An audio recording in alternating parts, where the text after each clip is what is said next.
Information. Le 7 avril, nous recevrons ici même dans cette salle Jean-François Théaldi, ancien rédacteur en chef d'FR3 Côte d'Azur, du journal. Il nous parlera, enfin il fera une table ronde avec les jeunes qui seront invités pour nous parler des nouveaux médias qu'utilisent les jeunes et savoir s'ils en font. Notamment avec Twitter, Instagram, TikTok et compagnie. Et le 29 avril se tiendra l'Assemblée Générale statutaire de l'association à 18 h, le 29 avril à 18 h, à la salle de la FCGT rue Moulette. Mais à ce moment-là, les adhérents recevront la convocation en bonne et due forme, et seuls pourront y participer, évidemment, les adhérents un jour de leur cotisation, qui est toujours de 20 €. Nous, on ne monte pas, malgré la hausse des coûts. Ce soir, nous honorons les femmes. D'ailleurs, ils sont nombreuses dans la salle. Nous honorons les femmes, comme dit le poète, la femme est l'avenir de l'homme, et moi j'ajouterai pas seulement de l'homme, mais de l'humanité.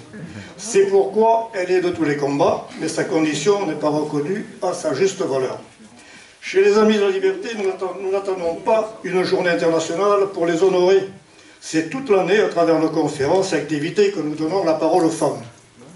Ici même, nous avons reçu Sarah Barnot-Beyer, Mireille Damiano, Jacqueline Grandmaison, Maria Donzelli, Jacqueline Farache, Mireille Grouot, Stéphanie Lonc, Mélanie Plouvier et Michel Robelin et Pina Selec. Il faut ajouter Véronique Toin-Cheleron, qui reviendra ici même le 12 mai prochain pour traiter un sujet d'actualité, Nice, terre d'accueil des exilés, et pas seulement des politiques.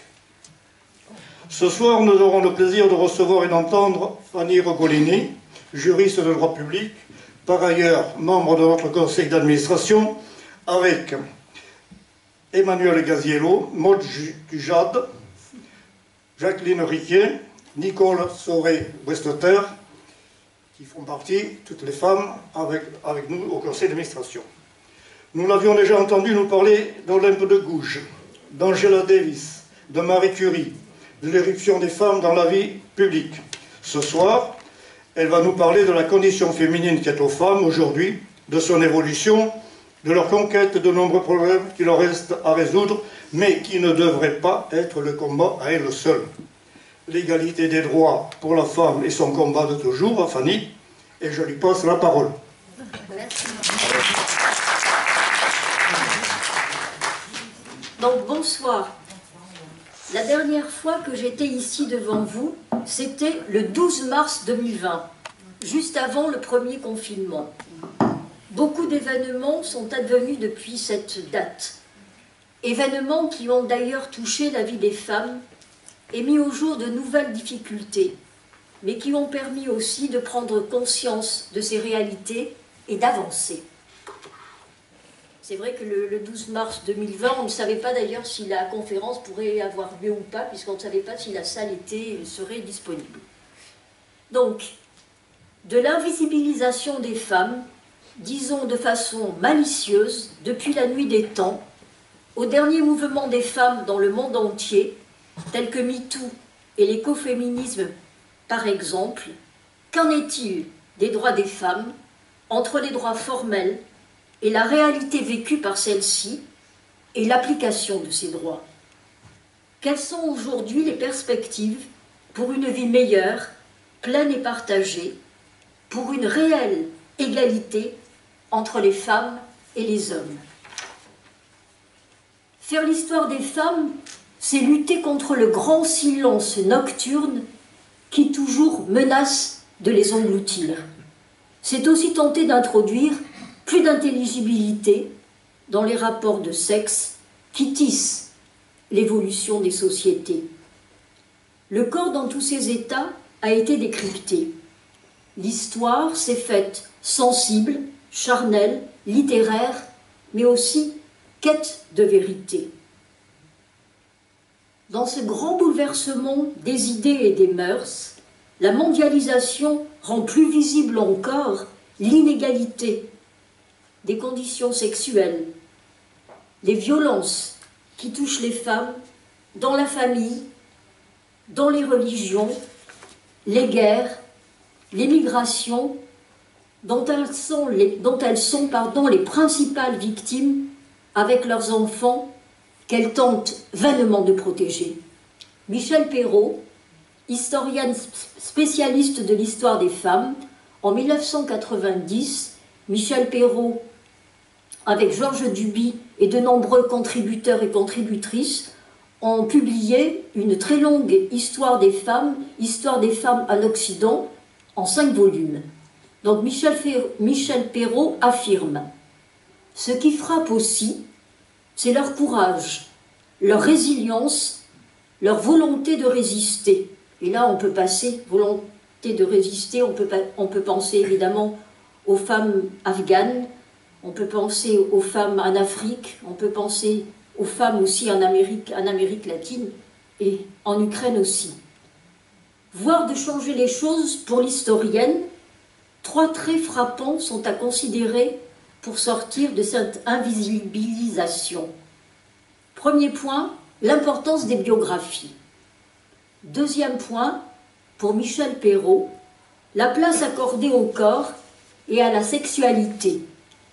Tous les grands mouvements du XXe siècle, par exemple, notre corps, nous-mêmes, disaient les militantes du MLF dès 1971, MLF pour les plus jeunes, mouvement de libération des femmes. Et plus récemment encore, en 2019, Delphine Gardé, politique du clitoris, montre le chemin parcouru. On ose désormais les mots pour le dire, et surtout pour déconstruire les silences eux-mêmes plus éloquents que les paroles. Et ensuite, troisièmement, toujours pour Michel Perrault, l'importance accordée aux violences faites aux femmes, et je rajoute, à l'échelle de la planète, en relation avec une actualité de plus en plus brûlante. Dire je pour les femmes n'est pas aisé. À qui toute une éducation a inculqué la bienséance de l'oubli de soi, il faut vaincre les résistances et libérer au contraire un désir refoulé de parler de soi, dans le plaisir, d'être prise au sérieux et enfin sujet d'histoire. Laure Adler, écrivaine journaliste, se pose cette question dans le préambule de son livre « Manifeste féministe, éloge des hommes féministes ». Je la cite et je vous lis. Qu'est-ce qu'une femme? Toujours et encore le deuxième sexe. 60 ans après la publication de l'essai de Simone de Beauvoir, qui fut considéré par certains comme un brûlot, écrit sous le coup de la mauvaise foi, de l'excès, voire de l'hystérie. On retrouve l'hystérie. Toutes les femmes, dès à partir du 18e et le 19e, toutes les femmes qui prenaient la parole, qui essayaient d'être sur la place publique, étaient qualifiées d'historiques. C'était le cas pour Olympe de Gouges. Donc, voir de l'hystérie. La situation de la femme, le statut de la femme, l'essence même de ce qu'est une femme dans le regard d'autrui, n'a guère changé. Elle reste toujours assignée à son sexe et demeure d'abord définie par cette identité. Je continue. D'un homme, on peut parler de toutes les manières possibles et dans d'infinis registres, sans d'abord et peut-être jamais se référer à son identité masculine. C'est un être humain comme un autre. Pas besoin donc de préciser son origine sexuelle. Ça parle, ça coule de source, c'est évident, c'est un homme. Et d'une femme. Peut-on parler d'une femme, de ce qu'elle est, de ce qu'elle fait, ce vers quoi elle tend, ce qu'elle espère, sans dire parfois immédiatement et sans même s'en rendre compte, elle est d'abord et avant tout une femme, comme si son sexe l'encageait, comme si sa nature lui assignait un destin, comme si son identité féminine circonscrivait son champ de possibilités, d'espérance, voire de croyance en elle-même et de projection dans l'avenir. Simone de Beauvoir avait raison. On ne naît pas femme, on le devient.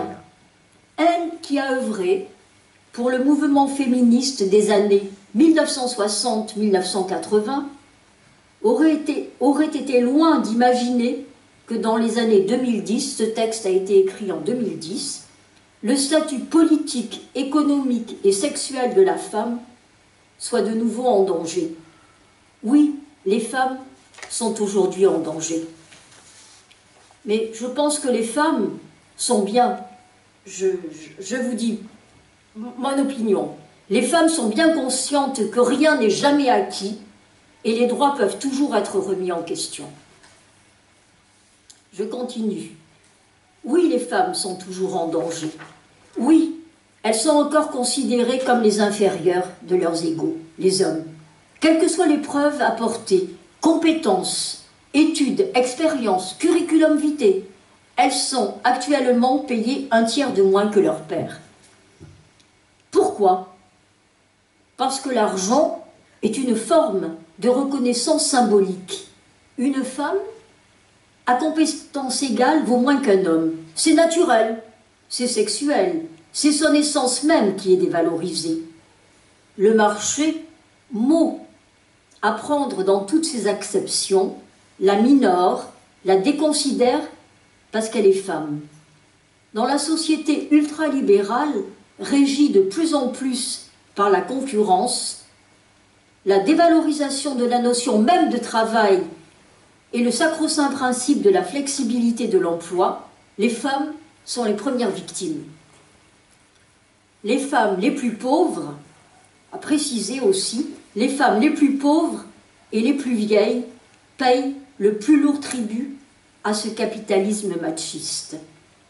Ainsi, instrumentalise-t-on les femmes pour en faire, pour les plus démunies d'entre elles, le prolétariat vulnérable d'une société où, de l'autre côté, les plus riches deviennent de plus en plus riches, c'est écrit en 2010.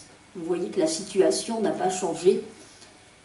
Les plus riches deviennent de plus en plus riches et où la richesse s'affiche sans honte comme un signe non plus seulement de distinction sociale et de réussite, mais aussi de bonheur. On peut se demander de quel bonheur parle-t-on à ce moment-là. Et je pensais, quand je préparais, je pensais à Saint-Just et à sa belle phrase « Le bonheur est une idée neuve en Europe ». De cette violence répétée, hélas, est peut-être déjà constitutive du fonctionnement économique et idéologique de notre société, on ne parle guère. C'est une contre-révolution silencieuse.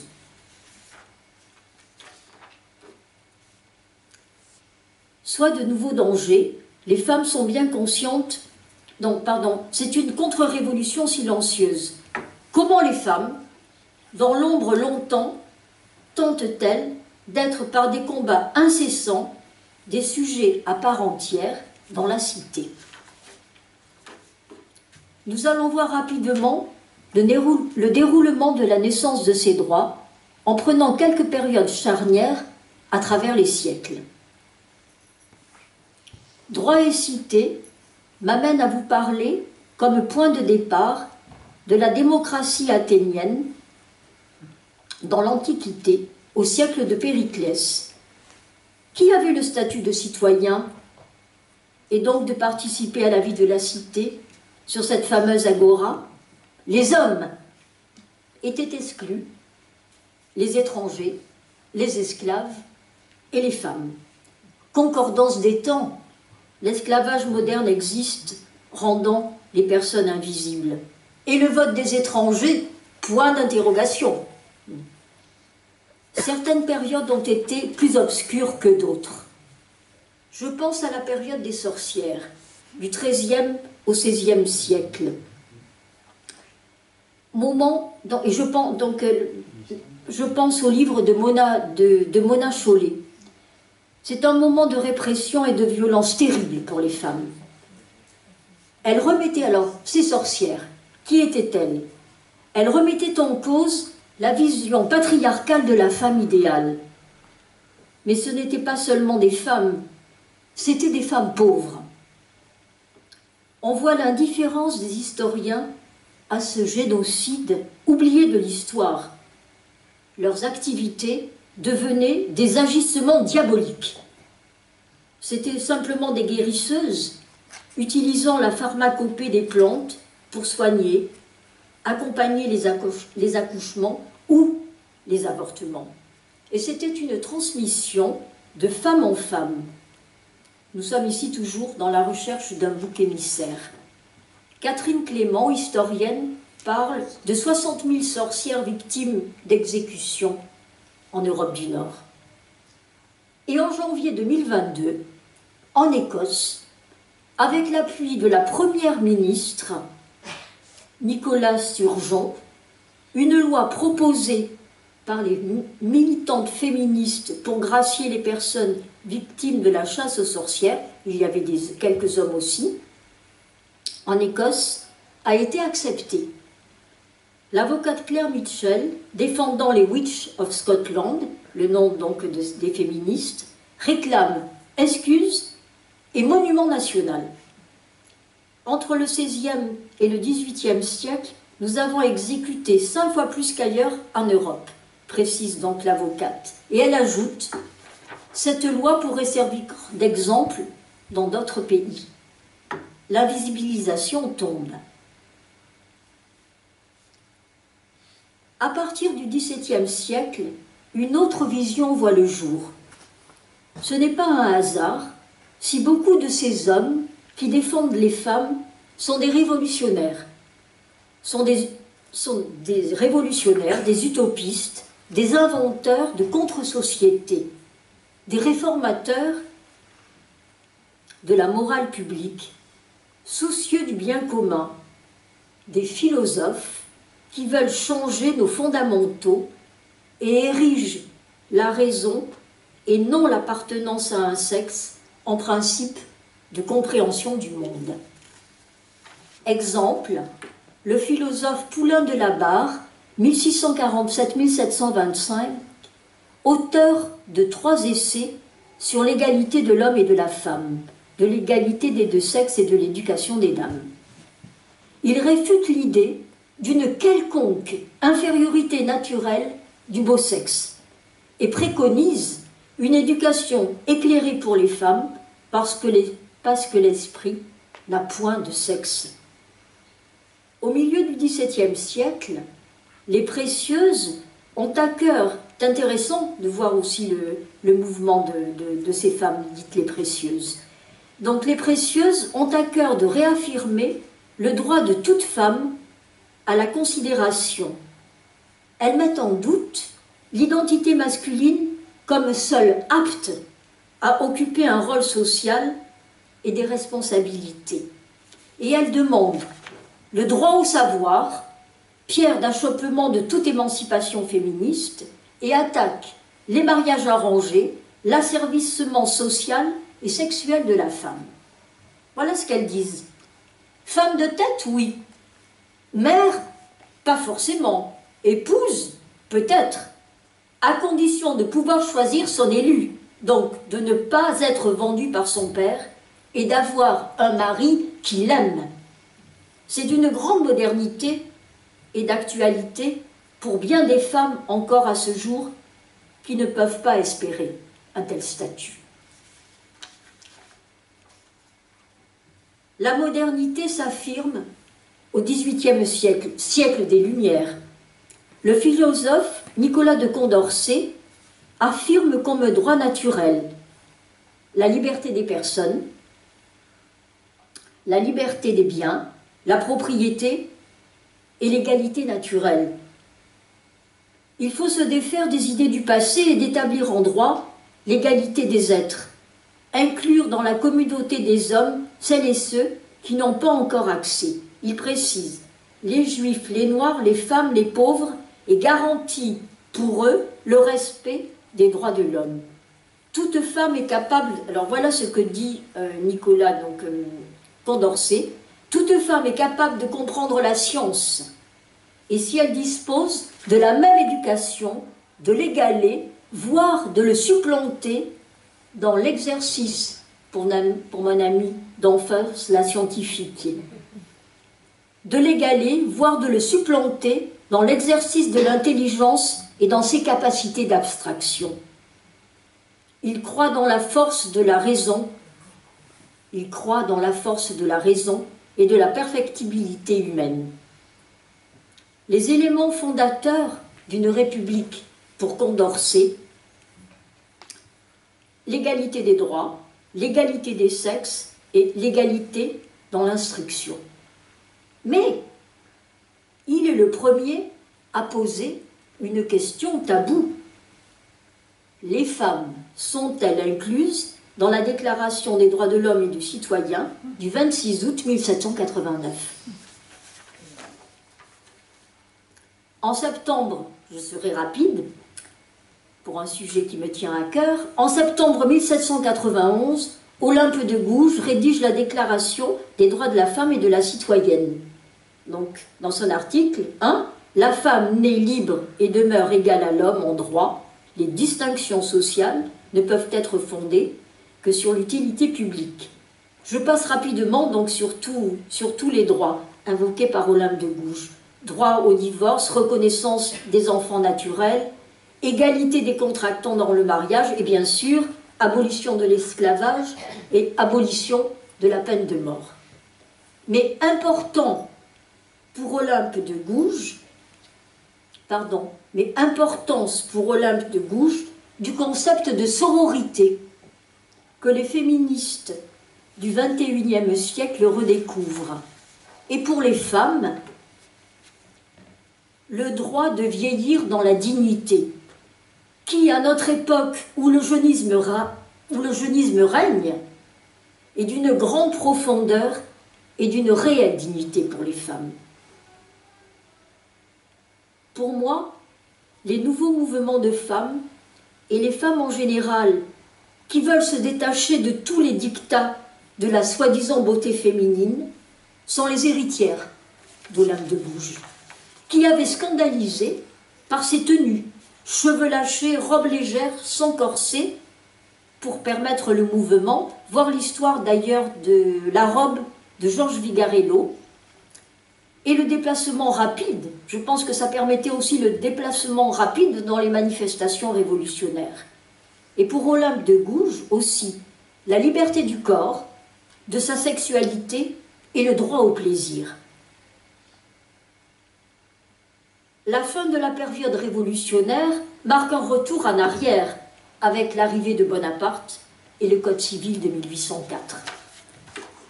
Mais le XIXe siècle, c'est les utopistes aussi, Saint-Simon, Fourier, contre les conservateurs.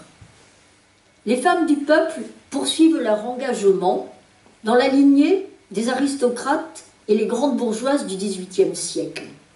Elles rentrent dans le monde du travail, ce qui suppose lien social, mixité, la compréhension de l'espace aussi, ce qui leur permet de mieux lutter pour faire reconnaître leur égalité. Pour Fourier, l'extension des privilèges des femmes est le principe général de tous les progrès sociaux. La citoyenneté et l'égalité sont demandées. Création de journaux, La Voix des femmes par exemple. La Commune de Paris, de 1871, expérience simplement de 72 jours, écrasée le 28 mai 1871, est une formidable expérience, populaire, démocratique et sociale. Les femmes vont devoir s'imposer. Ici, pour la plupart du monde ouvrier, elles prennent la parole et abordent des sujets concrets, le besoin de crèche, l'union libre, le divorce, l'éducation laïque, évidemment principe de séparation de l'Église et de l'État, éducation laïque des filles, l'égalité entre les sexes et au sein de la famille, l'égalité des salaires. Elle crée l'Union des femmes pour la défense de Paris et le soin aux blessés. Nathalie Lemel et Elisabeth Dimitriev. Elles obtiennent sur le plan social la fermeture des maisons de tolérance, l'interdiction de la prostitution sur la voie publique, la reconnaissance de l'union libre et l'égalité de salaire pour les instituteurs et les institutrices. Pour Florence Braca, docteure en histoire moderne et contemporaine, spécialiste du XIXe siècle, la Commune de Paris a mis en lumière l'entrée des femmes dans la vie politique. Et certaines femmes ont été déférées devant les conseils de guerre et 251 ont été condamnées. La Commune a su faire preuve d'une nouveauté et d'une modernité étonnante, véritable république universelle.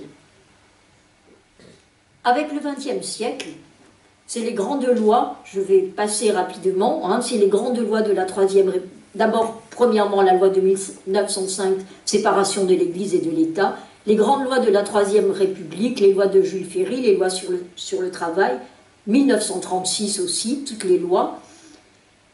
Et ensuite, je pense au Conseil national de la résistance et au programme des jours heureux. Et pour la question qui nous intéresse, j'en viens au préambule de la Constitution du 27 octobre 1946, dans son article 3, il est dit « La loi garantit à la femme dans tous les domaines des droits égaux à ceux des hommes. » Et la Constitution du 4 octobre 1958, notre actuelle Constitution, reprend le préambule de 1946. Voilà donc le tableau que j'ai voulu vous dresser à travers les siècles. Donc, et quelles sont maintenant les dates pour les femmes françaises sur le chemin de l'égalité au XXe siècle? 1945, le 29 avril, les femmes sont électrices et éligibles pour la première fois lors des élections municipales, le droit de vote leur ayant été accordé un an avant, en avril 1944. Ensuite, date importante, 1967, la loi Neuwirth, accès à la pilule contraceptive. Ensuite, la loi sur l'interruption volontaire de grossesse, portée par Madame Simone Veil, ministre de la Santé, on dit souvent 1974-1975, puisque le texte est adopté le 20 décembre 1974, on se souvient du célèbre discours de Madame Simone Veil devant cette assemblée d'hommes, et il est promulgué donc le 17 janvier 1975. Et ensuite une autre loi importante pour les femmes pour le XXe siècle, en 2000, c'est la parité femmes-hommes dans les mandats et fonctions électives, qui a été votée le 6 juin 2000 et qui a été inscrite dans la Constitution en 2008. Après cette journée du 8 mars, journée internationale du droit des femmes, et non pas souvent, parfois il est dit la journée de la femme, et donc vraiment là je crois quand on peut lire ou quand on voit dans certains magazines la journée de sa femme, on a compris que véritablement, il n'avait rien compris véritablement à ce qu'était cette journée du 8 mars. Donc, quels sont les chantiers pour continuer et instituer une véritable égalité? Donc, on va essayer de voir les différents chantiers. Premier chantier pour moi, l'IVG dans la Constitution. La lutte emblématique pour le droit à disposer de son corps a marqué récemment un nouveau point. La loi a été adoptée en février pour allonger le délai légal de l'IVG de 12 à 14 semaines. Autre point important, autre chantier, le budget. 1 milliard pour lutter contre les violences conjugales est une des revendications des organisations féminines. La Fondation des femmes demande des places d'hébergement d'urgence, réformer la justice et la police, renforcer les dispositifs du téléphone grave danger et rendre plus efficace le bracelet électronique. Il faut bien sûr améliorer la formation de tous les professionnels. aussi bien au niveau de la justice, au niveau de la police. Mais certains pays ont fait des progrès. Depuis 2004, l'Espagne a adopté une loi spécifique contre les violences de genre et mis en place des tribunaux spéciaux. Et les féminicides en Espagne ont baissé de 24%. Donc quand on veut mettre les moyens, on arrive aussi à des solutions efficaces pour les femmes. Mais c'est toujours pareil, il faut avoir aussi la volonté. Il y a la volonté, dans le cadre des politiques, la volonté, et ensuite les moyens.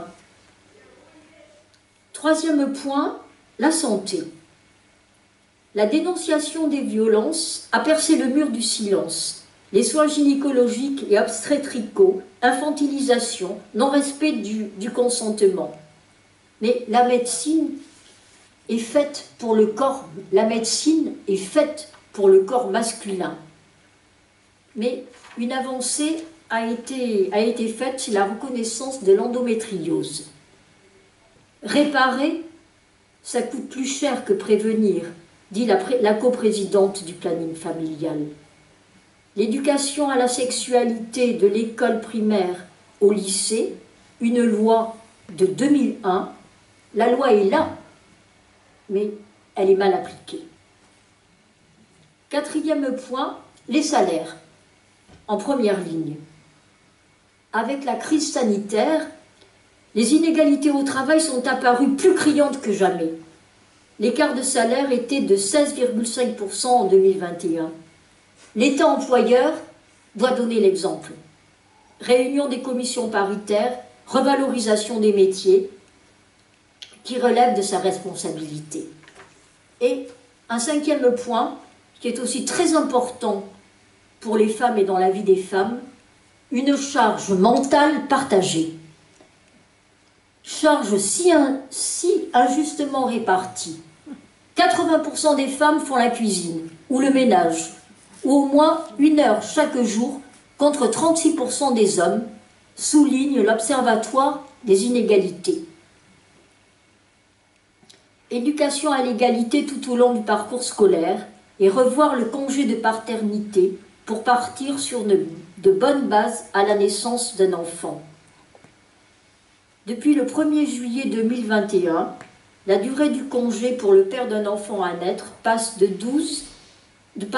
14 à 28 jours, 4 semaines, dont 7 obligatoires. C'est une avancée pour l'égalité entre les hommes et les femmes. Mais dans des pays étrangers, en Espagne, c'est 16 semaines. Au Danemark, 34. Et en Suède, 78. Donc quand on veut, on peut. Mais par exemple, la parentalité freine la carrière scientifique. Je vous lirai un texte après, là-dessus, qui m'a vraiment impressionné. Comme dit mes petits-enfants, m'a scotché. La parentalité freine la carrière scientifique des femmes et le télétravail n'est pas sans risque. Ça, je trouve aussi intéressant de se plonger sur le problème du télétravail. Et le télétravail n'est pas sans risque pour la santé et la carrière des femmes. Forcées de jongler entre les tâches domestiques et leur profession, elles sont de plus en plus éloignées des centres de décision. Et l'organisation Oxfam précise et pointe de nombreuses insuffisances. Les femmes sont surreprésentées dans les emplois les plus précaires et les moins valorisés, exclues des sphères du pouvoir et assurent une part disproportionnée des tâches domestiques non rémunérées au sacrifice d'une vie professionnelle. Et dans le cadre de la charge parentale partagée, je me souvenais des propos parfois qui étaient tenus en disant que les femmes ne s'engageaient pas dans la vie sociale, ne s'engageaient pas dans la vie politique. Mais elles ne s'engageaient pas. Pourquoi? Est-ce qu'elles avaient le temps aussi de passer du temps à la lecture, à analyser les événements, à se poser des questions, à réfléchir? Et chaque fois, on leur reprochait de ne pas s'engager et dans la vie sociale et dans la vie politique. Mais en avait-elle vraiment les moyens? En avait-elle vraiment les moyens et le temps? Voici un tableau. Donc voilà, je vous ai dressé un tableau pour la France, mais à l'échelle internationale, qu'en est-il? Le docteur congolais Denis Mukwege, je ne sais pas si la prononciation est bonne, oui, prix Nobel de la paix et prix Sakharov en 2014, dénonce une violence universelle. Je le cite. Ce n'est pas une question congolaise, la violence est dans nos sociétés. Son expression est latente en temps de paix. Mais dans une crise humanitaire, un conflit armé, une pandémie, ce sont les femmes qui paient directement. Et il dit il faut investir dans la question de l'égalité, de l'éducation, et lutter dans notre société patriarcale contre la masculinité toxique. Point central pour lui. Et deuxième point, que l'on entende les survivantes. Et je pense que vous avez tous entendu parler de ce docteur qui essaie de réparer les femmes. Et c'est vrai qu'il y a des conditions de violence et de souffrance où les femmes sont torturées, elles sont violées. Et en plus, leurs agresseurs s'acharnent sur les organes sexuels. Vraiment, c'est... Et donc, ce docteur essaie donc de réparer les femmes.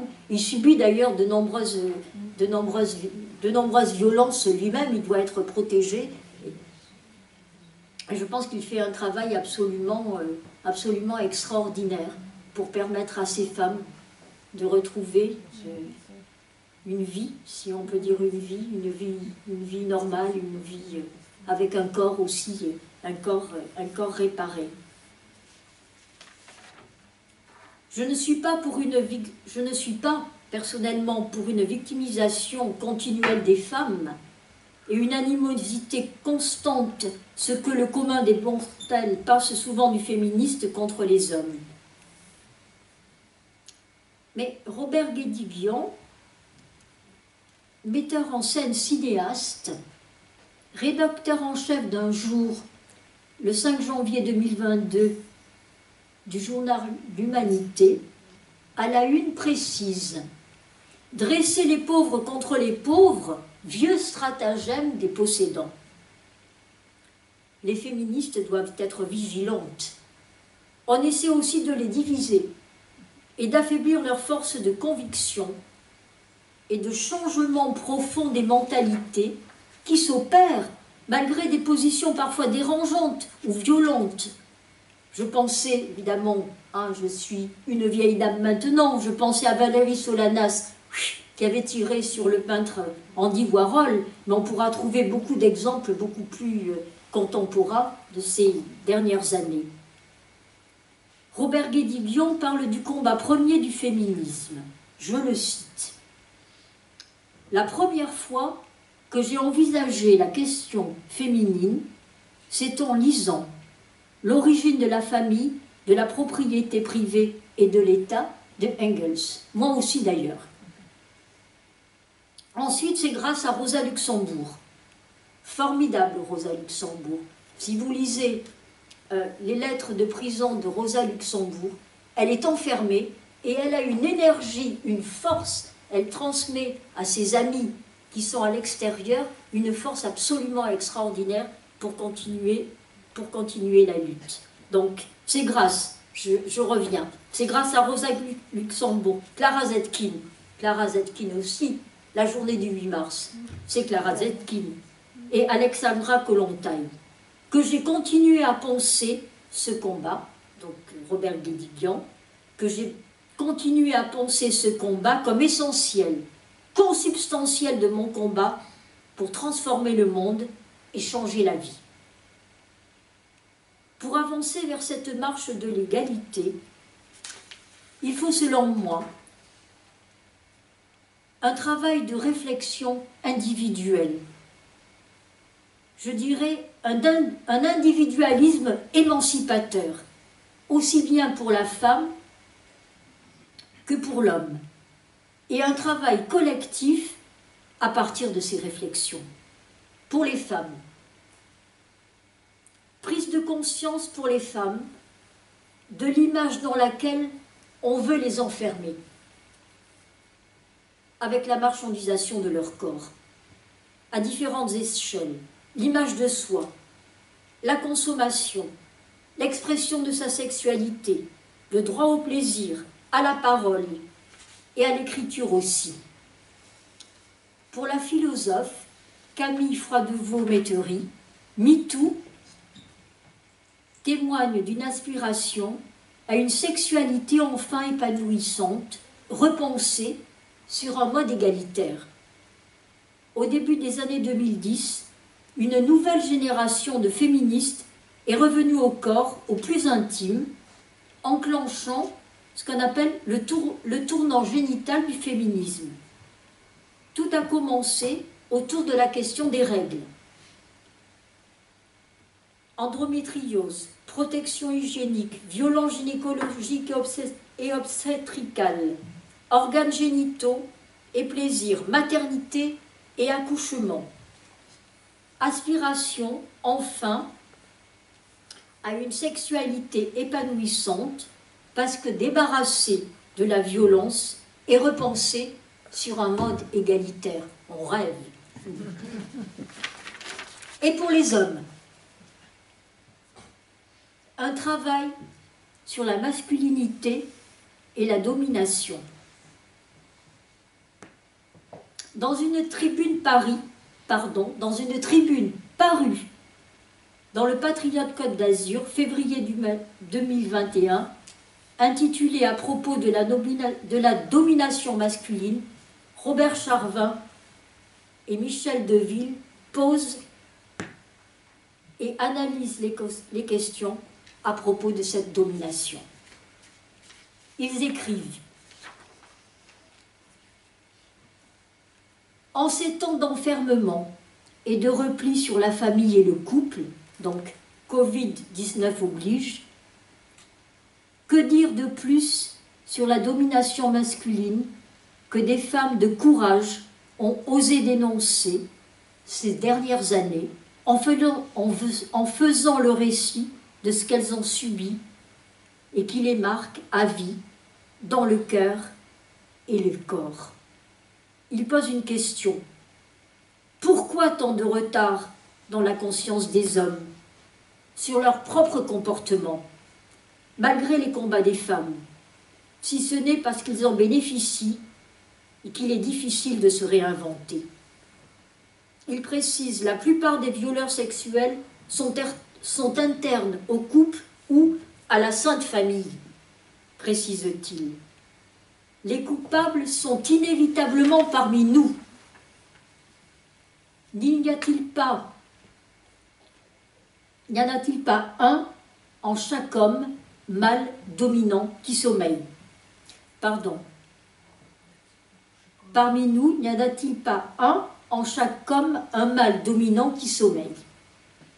Je suis troublée en présence de Robert et de Robert Charvin et de Michel Deville.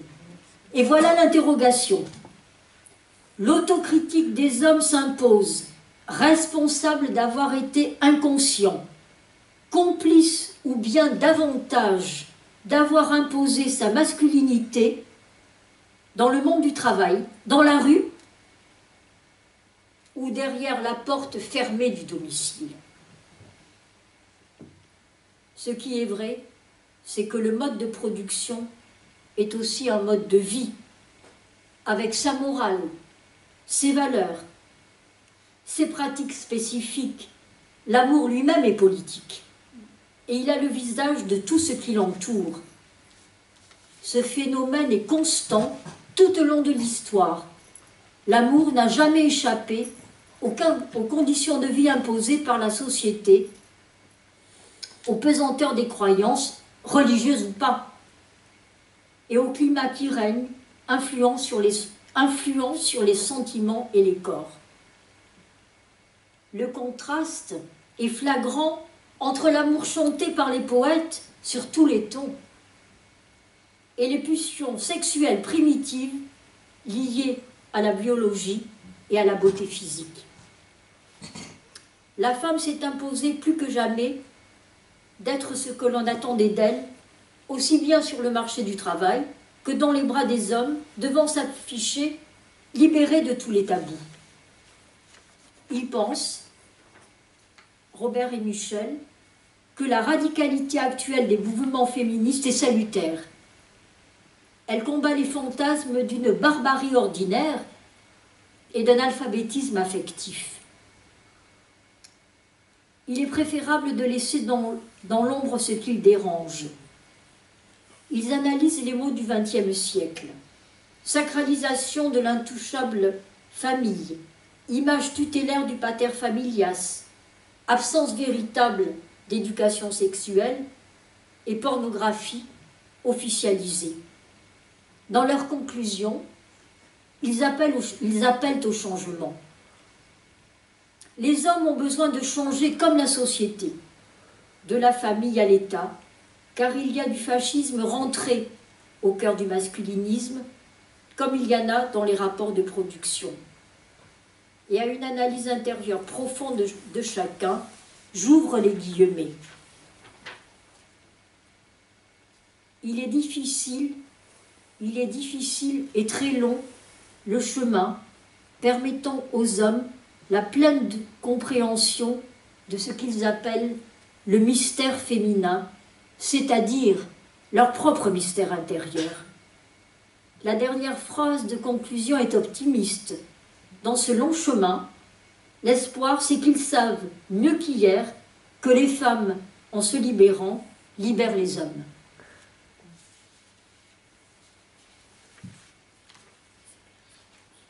Et Robert Charvin continue, un an après, dans une tribune récente de février 2022, toujours dans le Patriote Côte d'Azur, il s'interroge à nouveau sur « Étrange cette espèce à laquelle nous appartenons, faite de milliers de contradictions, d'intelligence extrême et de servilité imbécile. » Robert Charvin poursuit.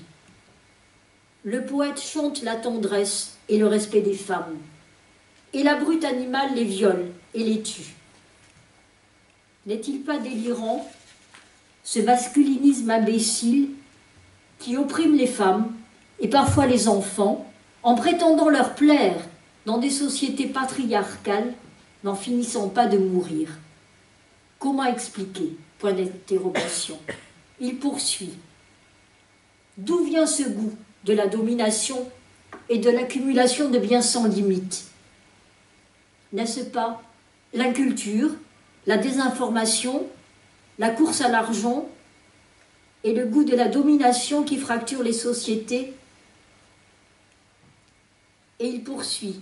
Va-t-on encore une fois mettre à genoux, à terre, et démontrer que notre espèce est incapable de changer la sale vie qu'on lui impose?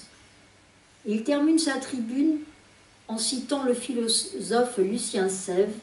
C'est désormais la question de la survie pour le genre humain, civilisé, qui est posée.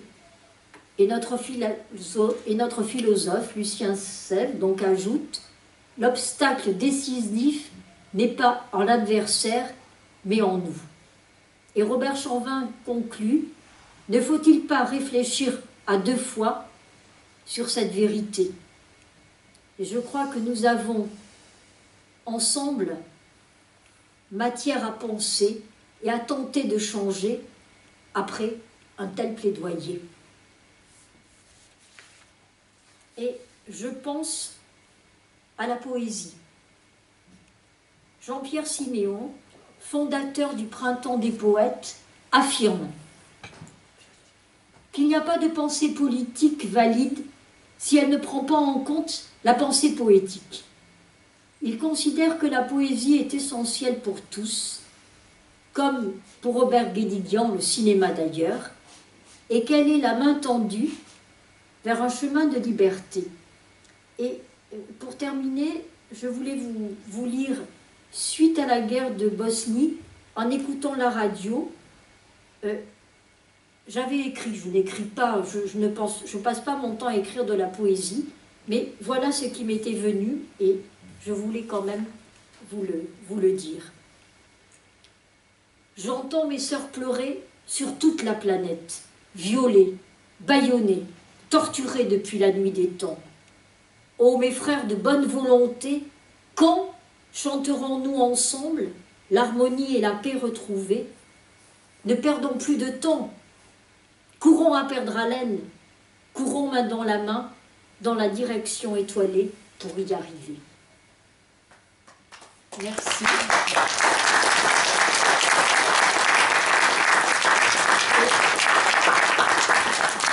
Mais je voulais vous dire peut-être, je ne sais pas quelle heure est-il? 19h26.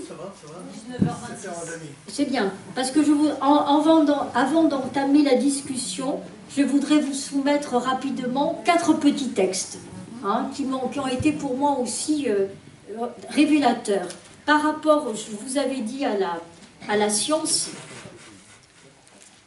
j'ai été, comme je vous ai dit, comme disent mes petits-enfants, un de mes petits-enfants est là, je suis très heureuse de sa présence. M'avait scotché. Donc c'est la parentalité freine la carrière scientifique des femmes. C'est donc Isabelle Pianet, présidente de l'association Femmes et Sciences. C'est une scientifique. Et on lui demande, elle a créé donc cette association en 2020 pour aider la promotion des femmes engagées dans les professions scientifiques, améliorer leur visibilité et inciter les jeunes filles à s'engager dans les formations scientifiques et techniques. Et voilà ce qu'elle dit. Avez-vous rencontré des difficultés en tant que femme? Oui, de nombreuses fois. Et la plus emblématique, ce fut lorsque j'ai présenté un dossier pour être qualifiée aux fonctions de professeur d'université. Le jury ne m'a pas qualifiée sous prétexte que le travail que je présentais n'était pas le mien, mais celui d'un de mes collègues masculins. Mon collègue était dans les co-auteurs des articles publiés, mais n'avait ni la première place, ni ce qu'on appelle dans notre jargon l'étoile.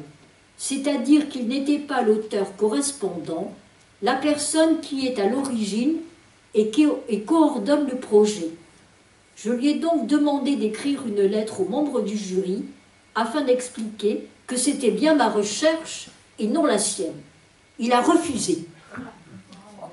Ce phénomène est nommé, j'ai appris, hein, je découvre et je vous dis, ça m'a scotché. Hein. Il a refusé. Ce phénomène est nommé l'effet Matilda. Je ne sais pas si mon ami scientifique connaissait l'effet Matilda. C'est un concept proposé par l'historienne des sciences Margaret Rossiter. Elle a nommé ainsi en l'honneur de Matilda Cage, féministe américaine du XIXe siècle, qui avait remarqué que les hommes s'attribuaient les pensées des femmes.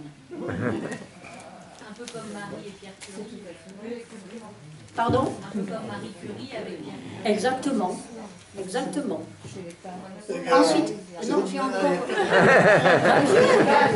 encore des choses. J'ai encore des choses à vous dire. Après, je voulais vous parler aussi de la... Je retrouve ma...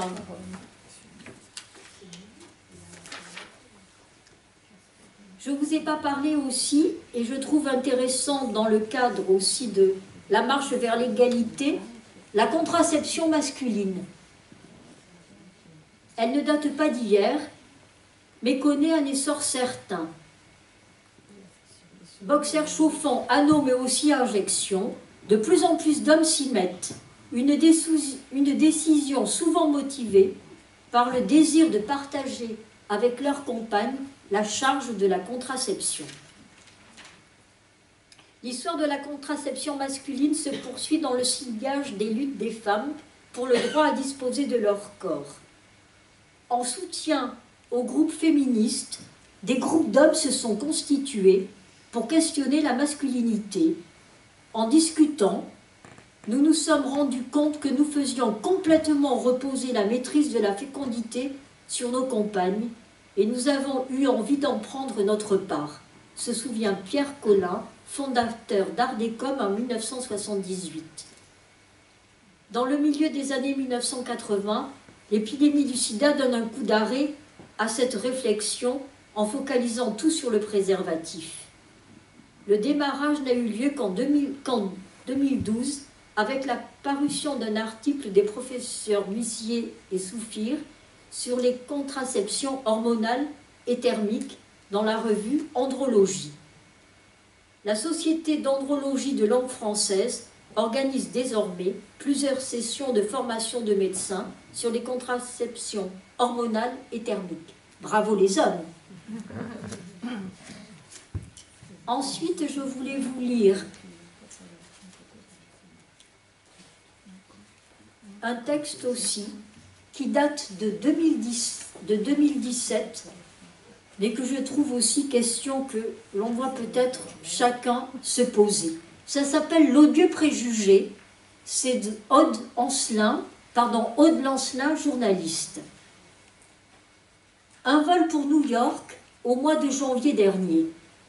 Les passagers s'activent dans la cabine du Boeing 777 d'Air France. L'heure du décollage approche.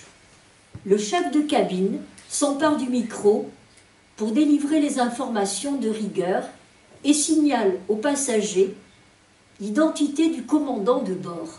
Surprise, il s'agit d'un nom féminin.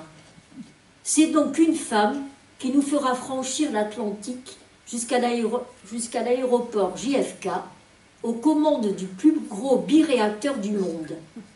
Difficile de réprimer un sourire en pensant à tous ceux qui, à ce moment-là, ont une soudaine envie de descendre. Femme au volant, mort au tournant.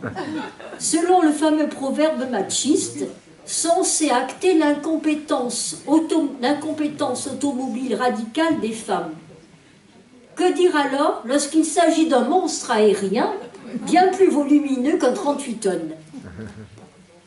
L'amusement intérieur laisse toutefois vite place à la consternation. Je me regarde et je me désole, pour le dire avec les mots de Talleyrand, étant moi-même une femme.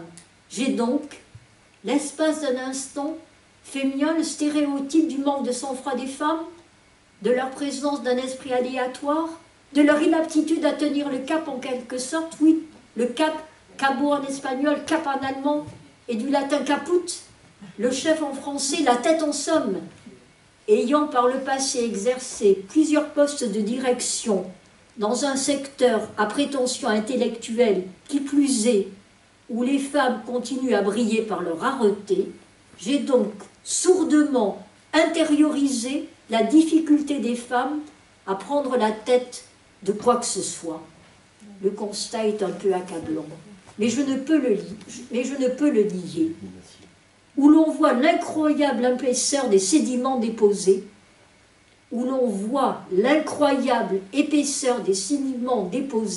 par des millénaires de préjugés sur les femmes. Ainsi celle-ci serait-elle plus émotive, volontiers déboussolée, et donc on y revient, incapable de tenir le cap, de prendre la tête, là encore. Ne dit-on pas d'ailleurs qu'elles sont mal à l'aise avec les cartes routières, et aussi volontiers, on en revient, hystériques. Des femmes ont dit également qu'elles sont manipulatrices et douées pour l'intrigue. Le genre de force qui, bien sûr, le genre de force qui est bien sûr le revers de leur faiblesse, la ruse n'étant rien d'autre que l'impuissance retournée. Michelet montre cela magistralement dans La Sorcière, récit visant à explorer les racines historiques des préjugés les plus ravageurs sur les femmes. La stupéfaction, c'est de voir que depuis ce brûlot contre la misogynie paru en 1862, le regard a peu changé sur le fond. Au sein d'une entreprise contemporaine, lorsqu'une femme, cadre supérieur dérange, et souvent c'est un pléonasme, la rumeur publique en vient généralement à lui prêter deux traits contradictoires, qui sont à la fois d'être incompétente et perverse, autant dire impuissante et surpuissante, moins que rien est capable de tout. Et le pire, c'est que les femmes ne sont pas les dernières à véhiculer ce genre de préjugés, phallocrates bien au contraire. La femme même avait fini par partager l'odieux préjugé. C'est Michelet, là encore. À signaler, je termine, le vol AF008 s'est ce jour-là posé sans encombre à New York, avec un peu d'avance même. Voilà. Je voulais vous lire ce texte, mais moi, il m'a quand même, je crois, beaucoup interrogé quand je l'ai lu. Et je crois qu'il faut toujours peut-être l'avoir à l'esprit. Et ensuite, pour terminer, je voulais vous poser un petit jeu. On s'amuse aussi avec les femmes. Je voulais vous lire un texte et vous demander, savoir si vous pouvez me dire peut-être la date et un nom proposé pour ce texte.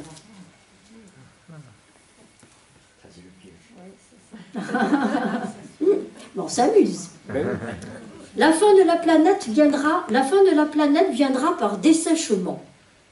Les grands végétaux sont des foyers de vie qui répandent au loin leurs bienfaits, et s'il est dangereux et nuisible de vivre éternellement sous leur ombre directe, il est bien prouvé que supprimer leur émanation, c'est changer de manière funeste les conditions atmosphériques de la vie humaine. C'est supprimer ces grands éventails qui renouvellent l'air et divisent l'électricité sur nos têtes. C'est aussi appauvrir le sol qui est doué d'une circulation, pour ainsi dire, sous-cutanée. La plupart des grandes étendues boisées se sont resserrées. Les forêts qui subsistent sont à l'état de coupe réglée et n'ont point de beauté durable. Les besoins deviennent de plus en plus pressants. L'arbre, à peine dans son âge adulte, est abattu sans respect et sans regret. Partout, le combustible renchérit et devient rare. Plus concordance des temps. Partout, le combustible renchérit et devient rare. La houille est chère aussi. La nature s'épuise et l'industrie scientifique ne trouve pas de remède assez vite. Irons-nous chercher tous les bois de travail en Amérique? Mais la forêt vierge va vite aussi, et s'épuisera à son tour. Si on y prend garde, l'arbre disparaîtra et la fin de la planète viendra par dessèchement, sans catastrophe nécessaire par la faute de l'homme. Il y a un grand péril en la demeure. C'est que les appétits de l'homme sont devenus des besoins que rien n'enchaîne et que, si ces besoins ne s'imposent pas dans un temps donné,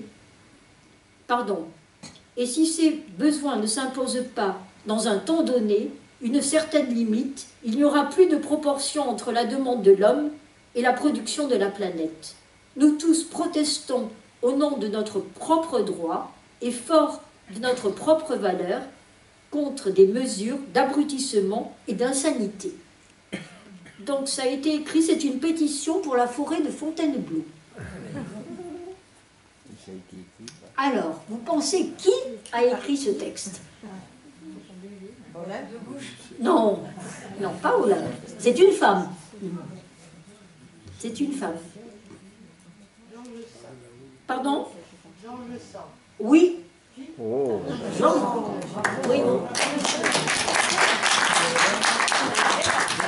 C'est George Sand.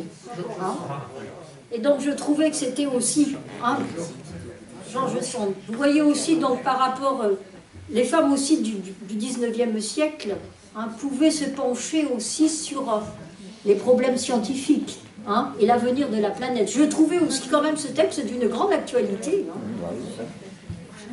George Sand aussi, je voulais... Bon, moi j'en avais parlé de George Sand, je ne suis pas toujours d'accord avec les positions parfois prises par les positions parfois politiques aussi de George Sand, mais je trouve sa correspondance absolument magnifique. Et j'en parlais aussi avec Georges Vigarello, et il y avait Michel Perrault aussi, et elle a écrit son autobiographie que je n'ai pas lue, mais paraît-il qu'est aussi un texte absolument extraordinaire et à lire. Voilà. Voilà. nous a fait un grand tour d'horizon de l'univers féminin, qui n'est pas celui de Ghana et de Voici. Oui. Et donc, pour continuer, on va passer la parole à qui le veut, pour poser une question ou suggestion. Voilà, il me passe le micro. Hein.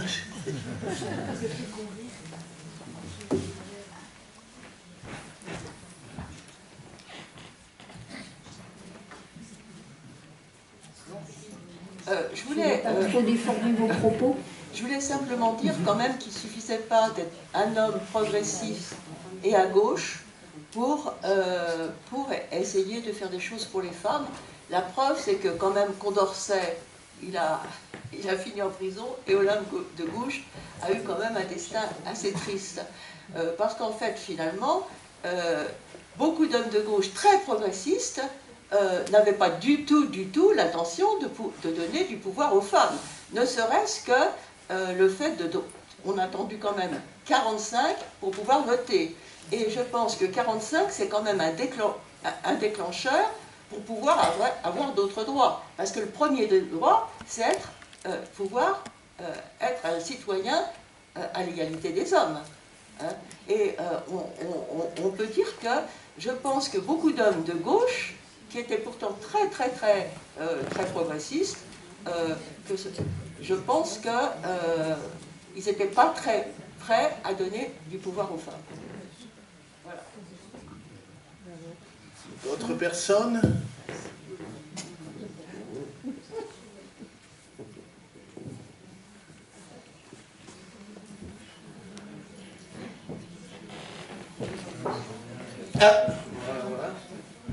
Moi, j'aimerais bien qu'il y ait aussi que dans la salle, vous répondez, hein, que ce soit interactif. Oui, bonjour. Oui, j'ai beaucoup aimé votre exposé. Bon, je l'ai trouvé très complet.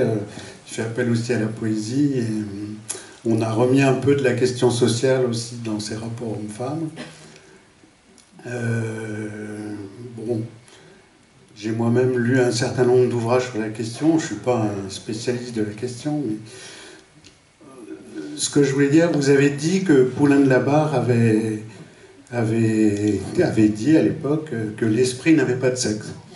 J'ai lu un livre, je ne me rappelle plus de son auteur, mais peut-être que des gens dans la salle l'ont lu, qui s'appelle « Le cerveau a-t-il un sexe ?» C'est l'ouvrage d'une neurologue qui travaille sur le sujet et qui a fait énormément d'expériences scientifiques avec toutes les garanties qu'on peut donner sur les expériences scientifiques et qui répond à cette question « Le cerveau a-t-il un sexe ?» en répondant « Non, le cerveau n'a pas de sexe ». Et du coup, pour développer un peu ces expériences, elle conclut aussi que quand on observe les comportements sociaux, les comportements des êtres humains, on observe que le sexe n'est pas un discriminant valable pour observer des différences de comportement. Si vous prenez une population, si on partage les petits et les grands, par exemple, on va trouver des différences essentielles entre les petits et les grands. Si on prend l'âge, on va trouver des différences essentielles entre les plus vieux, les plus jeunes, les moyens, etc. Si on prend les hommes et les femmes, d'après elle, d'après ses expériences, d'après les nombreuses études qu'elle a pu faire, dans des contextes variés, elle conclut « le cerveau n'a pas de sexe ». Alors ça, c'est quand même un premier constat. Par rapport à ce constat, on est obligé, bien entendu, d'admettre que les appareils génitaux des femmes et des hommes ne sont pas les mêmes. Enfin, en tout cas, on a des appareils génitaux masculins et il y a des appareils génitaux féminins. Ça, on est bien d'accord. Le problème, c'est quand on extrapole après aux comportements sociaux et à l'humanité, on va dire, et au genre humain. Donc après, si on veut, une fois qu'on a posé tout l'historique et si on est à peu près d'accord sur la nécessaire défense des droits des femmes, je pense on sait très bien dire ce que ne sont pas les femmes, c'est-à-dire on remet en cause tous les préjugés, etc. Et on a du mal à définir qui sont les femmes. Pour les hommes, c'est un peu l'inverse, j'ai l'impression, c'est-à-dire qu'on sait très bien ce qu'ils sont, c'est-à-dire beaucoup de choses pas très positives, on va dire, et en fait, on a du mal à savoir qu'est-ce qu'ils ne sont pas, c'est-à-dire qu'on cherche ce qu'il faudrait qu'ils soient. Et quand j'ai dit ça, moi je suis à la Ligue des droits de l'homme, donc en plus on a toute une réflexion sur le nom de la Ligue aujourd'hui, et on s'interroge, est-ce qu'il faut changer le nom? Certains sont plutôt dans la version historique, de dire on garde la période historique, la déclaration des droits de l'homme, donc c'est important de garder l'homme, on garde l'homme. Bon, aujourd'hui ça a beaucoup cheminé, ils sont tous, tout le monde est à peu près d'accord au sein de la Ligue pour dire on garde la déclaration des droits de l'homme, parce que c'est quelque chose qui est marqué dans l'histoire. La Ligue des droits de l'homme pourrait s'appeler la Ligue des droits humains, ou la Ligue des êtres humains, ou la Ligue des droits humains, pardon. Voilà. Ou les droits de l'humain, ou ce que... Bon, la réflexion est en cours. Elle n'est pas tranchée au sein de la Ligue. Alors, ce que je voulais dire, c'est... Après, je termine, parce que je ne veux pas occuper la parole plus longtemps. C'était simplement lancer une réflexion sur... Si on commence à s'interroger sur ce qui fait... Je nous mets au défi de définir ce qu'est une femme et ce qu'est un homme, sans essentialiser, quoi, et sans dire trop de bêtises aussi. Donc, pour finir, je dirais qu'il y a des différences d'appareils génitaux, on va dire des différences de sexe, biologique, mais on va avoir beaucoup de mal à définir... après une naissance femme ou une naissance homme. Et moi, je conclurais que pour moi, il y a des êtres humains. Et si on regarde bien, d'ailleurs, les expériences scientifiques de cette neurologue, elles sont intéressantes, parce que ça soit les femmes ou que ça soit les hommes, on a une telle diversité de comportements qu'à mon avis, aujourd'hui, moi, j'ai tendance à dire, on a des êtres humains. Et dans les femmes et les hommes, on a une diversité extrême de comportements qui font que vous allez avoir des hommes doux et timides et fragiles, et vous allez avoir des femmes un peu autoritaires et décidées et pleines d'envie, par exemple. Voilà. Donc j'en termine là. Merci. D'autres personnes?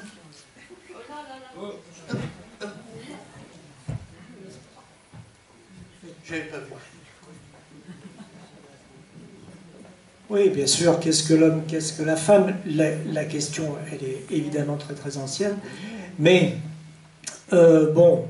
si on prend l'espèce humaine, si on prend le sexe mâle, le sexe femelle, ou l'homme, la femme, le sexe féminin, le sexe masculin, là, il n'y a pas de doute, l'histoire a laissé des différences. Elle a produit des différences. Bien. Mais ce n'est pas du tout l'essentiel. C'est loin d'être l'essentiel. Qu'est-ce qui caractérise désormais, après des millions d'années d'évolution, qu'est-ce qui caractérise l'être humain? Ce n'est pas du tout le niveau physique, biologique. C'est les rapports sociaux. L'être humain, l'essence de l'être humain, on dit Marx et Engels dans un célèbre ouvrage, n'est pas une abstraction inhérente à l'individu pris à part ou individu isolé. Dans la réalité, elle est l'ensemble des rapports sociaux. Alors là, les rapports sociaux, c'est tout ce que vous pouvez imaginer. Tout ce que vous pouvez imaginer. La famille, le travail, les institutions, etc., etc., etc., etc. Bien. C'est la vie, c'est la société, etc. Bon, voilà où se trouve la réalité de l'essence de l'homme-homme et de la femme-femme. Voilà, c'est ça le sujet. Et réfléchissez un peu à ce que les dominants d'aujourd'hui essaient de faire, par exemple, pour l'école et la pédagogie. réfléchissons à cet effort gigantesque que fait par exemple Jean-Michel Blanquer pour rabattre la pédagogie sur la neurologie, les sciences cognitives, etc., etc. C'est bien, fondamentalement, c'est bien pour essayer de s'affranchir des rapports sociaux et de revenir à cette idée éternelle, entre guillemets, que des dons. Voilà, hein, il y a des individus doués et d'autres qui ne le sont pas. Donc il faut bétonner sur l'idée que l'être humain, c'est des rapports sociaux. Et sorti de là, on risque beaucoup de déraper, en fait.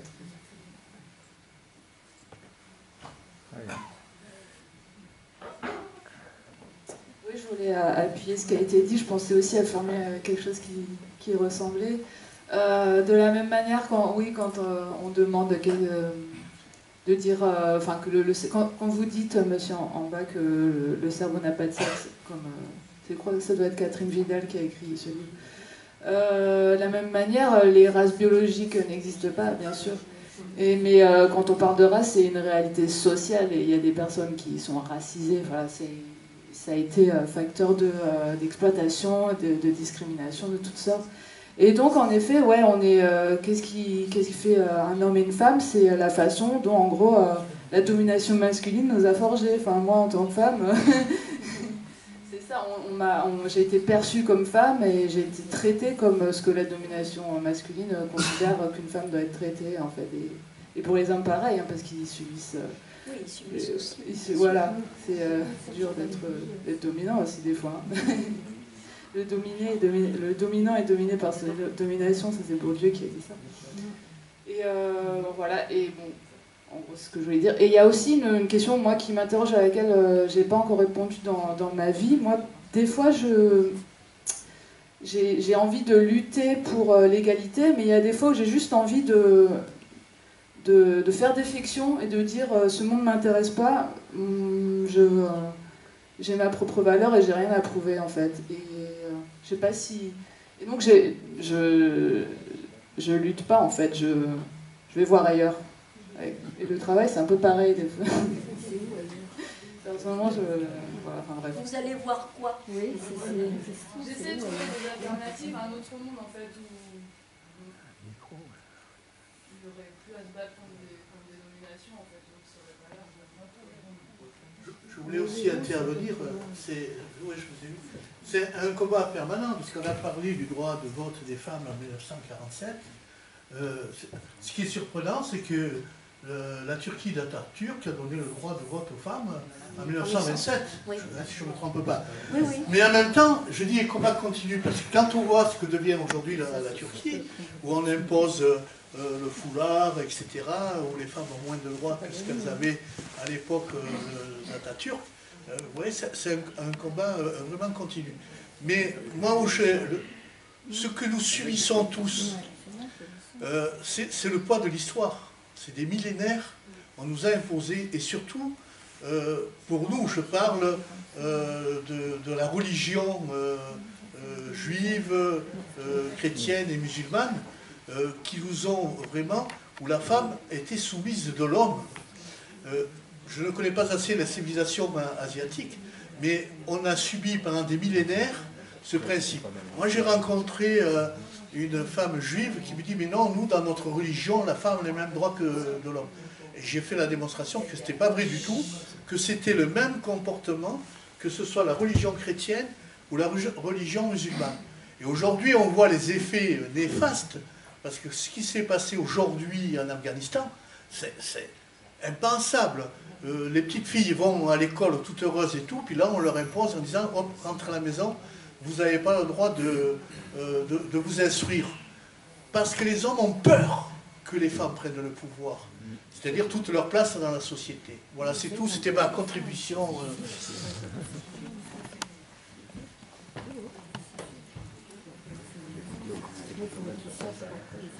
Je vous remercie parce qu'en fait, bon, moi, comme ça fait des années que en France, je l'étais pour la reconnaissance des victimes, des femmes, et effectivement, le patriarcat énorme que j'ai subi, effectivement, et on passe toute sa vie à se battre pour exister, à plusieurs niveaux.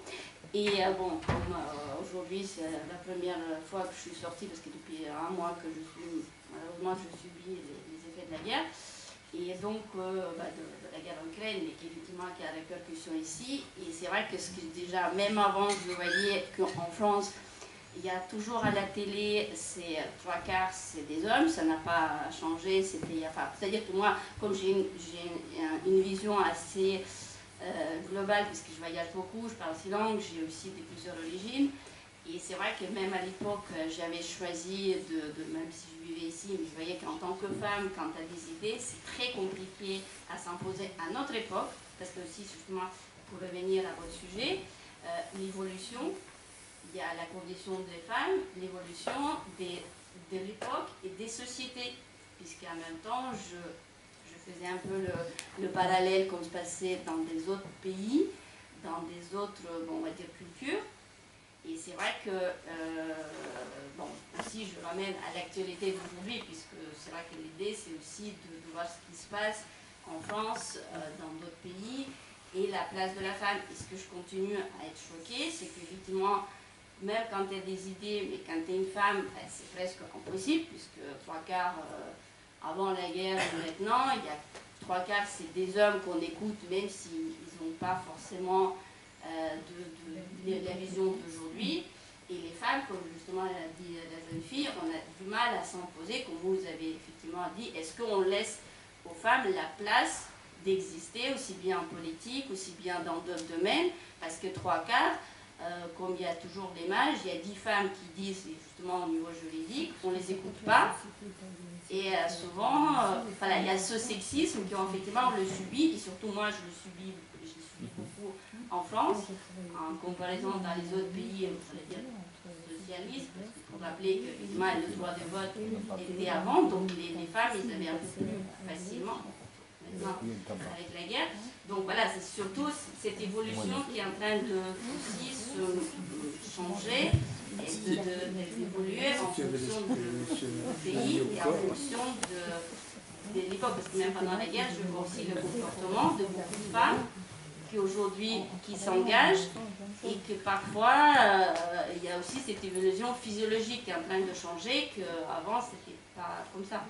Donc voilà, c'est pour ça que je fais un peu, je vous remercie parce que c'était ma première conférence depuis que je vois un peu le monde extérieur depuis un mois, et c'est vrai que ça ramène aussi, c'était intéressant ce qui s'est passé il y a 100 ans aujourd'hui, et voilà, donc voilà. Vous venez de quel pays? Vous venez de quel pays? Oui, moi je suis française, mais je suis russe et ukrainienne. Je suis née, voilà, donc, et comme moi j'ai vécu toute ma vie en France, c'est pour ça que j'ai beaucoup de luttes en France, je connais même plus ici qu'ailleurs. Et en même temps, aujourd'hui, j'ai une vision aussi pour ce qui se passe, parce que bon, il y a la guerre là-bas qui est en train de détruire un pays qui est à l'état de la France, mais c'est aussi les répercussions qui se passent en Europe. Donc j'essaye à mon niveau informé avec plusieurs sources, aussi bien de ma famille ou mes amis qui sont à Kiev, aussi bien ce qui se passe en Russie, puisqu'il y a aussi à plusieurs niveaux, et aussi les conséquences qui vont arriver ici, si les décisionnaires, souvent les hommes, pas toujours qu'on voit à la télé, qui donnent justement cette image qui peut malheureusement basculer un peu tout le monde, y compris nous, au niveau économique. Donc voilà, c'est juste, et souvent, je dis souvent, quand tu es une femme, tu as du mal à t'imposer, même aujourd'hui, pour les idées, pour dire que voilà, on a l'expérience, mais souvent on dit, non, tu es une femme, tu ne peux pas avoir les connaissances, l'expérience, voilà. Donc il y a ce sexisme qu'on subit, voilà, malheureusement. Merci. Oui, bien merci de cet exposé. Ça me ravit d'entendre cette quête d'égalité. J'ai travaillé dans des commissions sur ce sujet et j'ai financé également des salons internationaux de femmes, mais féminins pour l'humain, pas sexistes féministes, de façon à ce qu'elles puissent montrer à l'humanité ce qu'elles sont capables de réaliser. Et elle réalise souvent des choses très belles, je dois l'avouer. Néanmoins, chez l'homme, il reste un rôle protecteur. La preuve en Ukraine, c'est que c'est l'homme qui reste pour protéger la liberté. Donc il y a, ce qui amène notre société, c'est, comme le disait quelqu'un là, c'est le côté social. Si on revient au début de l'humanité, on dit que Ève est née de la côte d'Adam. Vous vous rendez compte? Ça revient jusque-là, donc c'est très loin. Sauf que mon ami Boris Cyrulnik, un jour en conférence, a osé dire que, avant d'être un pénis, on est d'abord un clitoris dans le ventre de la femme qui va enfanter. Donc il dit, voilà, ça ne peut pas être la côte d'Adam, puisque avant d'être un pénis, c'est un clitoris. Puisque vous avez parlé de clitoris, j'ose en parler également. Alors c'est peut-être une façon de pouvoir vous exprimer, de dire, attendez, c'est pas l'homme qui a créé la femme, hein, c'est la femme qui a créé l'homme. Et puis quand j'ai financé le salon, il y a une femme qui m'a dit aussi, pour qu'un homme brille, il faut que la femme l'éclaire. Je trouve ça assez joli. D'autres personnes? Ah, Robert.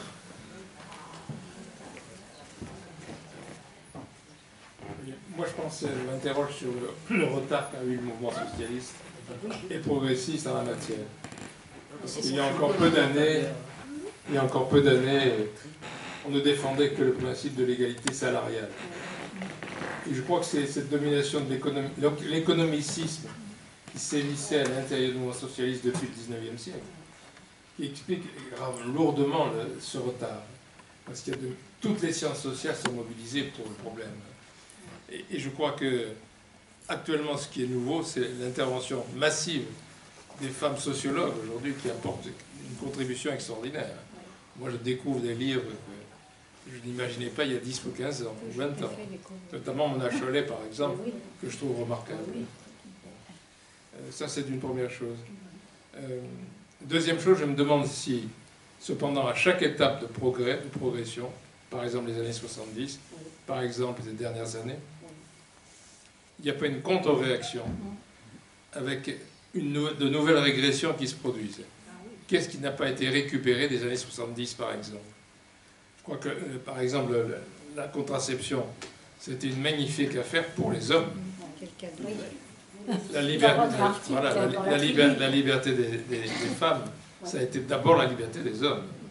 La libération des femmes, c'était d'abord la liberté des hommes. Non, en 68, moi j'étais drôlement contente d'avoir la liberté. Mais bien sûr, ah bah oui, bien sûr. Bien sûr, c'était une conquête.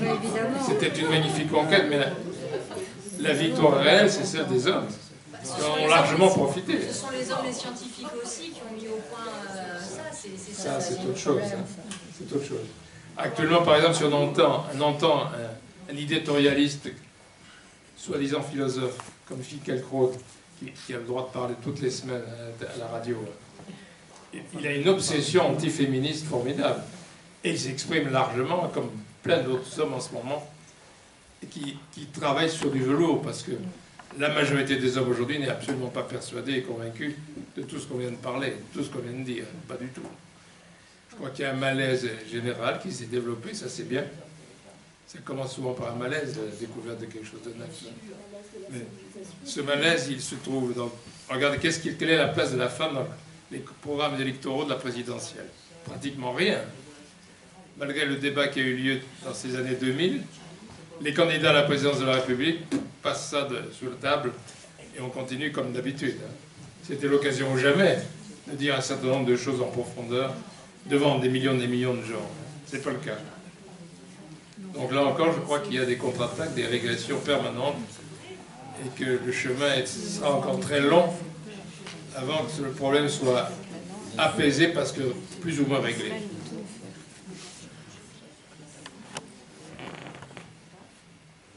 D'autres intervenants?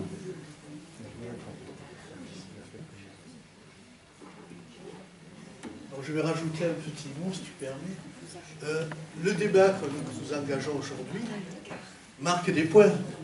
Parce que si on regarde que nos élus, je parle l'Assemblée nationale, le Sénat, assez machistes, ils ont été obligés de faire des lois, d'imposer une réciprocité dans les candidats femmes et hommes.